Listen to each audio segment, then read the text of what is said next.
Hello friends, welcome to my channel. In this video I am going to show you how you can turn your simple view to your dark view in your mobile YouTube app.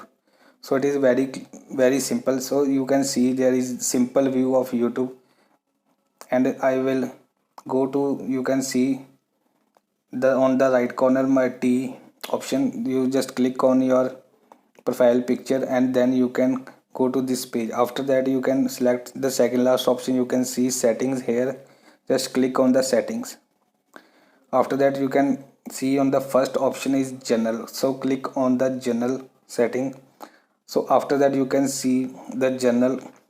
The third option you can see is dark theme, reduce glare and improve night viewing. So it is basically for night viewing. So if you use YouTube at night, so you can use this option as night view. So you can clearly see that my simple view turn on the dark view. So you can see this is the dark view of the YouTube, and if you want to change again, then you can go to again settings, general, and just disable this option.